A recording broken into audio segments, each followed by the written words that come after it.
La fête de la nature, je vous le rappelle, vient de se terminer. Et à l'occasion, Laurence Beauvillard est allée rencontrer un naturologue, pas n'importe lequel. Il s'agit du conseiller scientifique du cinéaste Jacques Perrin, avec lequel il a donc notamment travaillé sur des films comme Océan, Les Saisons ou encore Le Peuple migrateur. Et donc, ce naturologue vient de publier un ouvrage intitulé, écoutez bien, Réensauvageons la France. Un plaidoyer donc pour laisser à la nature le droit de reprendre ses droits, justement. Et étonnamment, c'est déjà le cas. Regardez.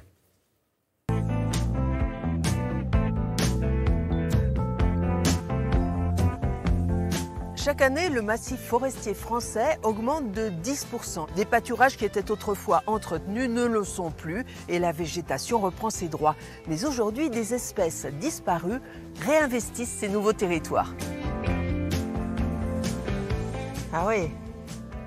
Et alors, qu'est-ce que c'est comme espèce, là? C'est le vautour fauve. On ne pouvait pas imaginer un seul instant qu'on aurait les 4 espèces de vautours, le gypaète, le vautour fauve, le vautour moine, le percnoptère, qui reviennent soit spontanément, soit aidés un petit coup de pouce par l'homme. Et on a même les grands prédateurs, le lynx qui est revenu, le loup, 52 meutes de loup dans les Alpes françaises. C'était irrévable pour le naturaliste rhône-alpin que je suis, il y a quelques décennies. Et là, on a vraiment des surprises, notamment par les espèces qui viennent d'autres pays. Des pays autour de chez nous, qui sont des grands pays protecteurs. Le loup qui est venu d'Italie, une partie des vautours fauves qui sont venus d'Espagne, les phoques veaux-marins et les phoques gris qui sont venus du Royaume-Uni, le balbuzard, le pigard à queue blanche qui viennent d'Allemagne. On peut faire le tour de France comme ça. Il y a plein d'espèces qui sont arrivées venant d'autres pays. Et le dernier arrivé, c'est le chacal doré. Et alors, est-ce que ça pose des problèmes que ces animaux-là viennent d'une autre région, d'un autre pays?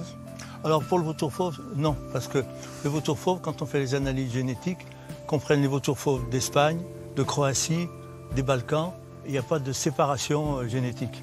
Parce qu'ils se baladent, c'est l'Europe des vautours.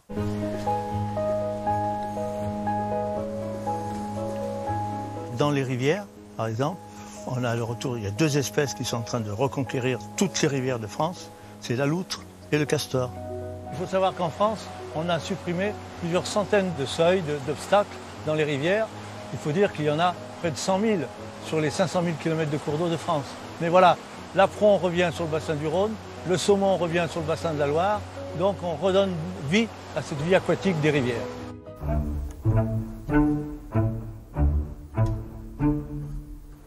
Alors moi, j'ai trouvé du thym. Ah, bah, superbe. Et regarde derrière nous, ce genévrier, dit de Phénicie, c'est l'arbre le plus vieux de France. 1500 ans dans les gorges de l'Ardèche. Ah, on a de la chance. C'est ce qu'on appelle la laitue pérenne. Tu vois, il y a une petite goutte de lait blanc, d'où le nom de laitue. Et cette laitue sauvage, elle est comestible. Oui. Entre la roquette et la noisette. Oui, oui, tout à fait. Il faut bien voir que toutes ces espèces dont on parle, ce sont des espèces qui étaient présentes auparavant. Donc on n'est pas du tout dans le cas d'une espèce invasive qui arrive d'Amérique du Nord, qui arrive d'Asie. Voilà, on est sur des espèces du continent européen et qui ont fonctionné pendant des milliers d'années. Et donc la nature a dû fonctionner sans eux pendant un certain temps. Maintenant ils reviennent, ils reprennent leur place, tout simplement. Nous sommes en plein paradoxe. D'un côté, les vautours reviennent sur nos montagnes, les saumons réinvestissent nos fleuves, et de l'autre, nous avons perdu 50% de nos moineaux dans les jardins et 30% des alouettes des champs. Cela prouve qu'une nouvelle fois, le plus grand prédateur de la nature reste l'homme.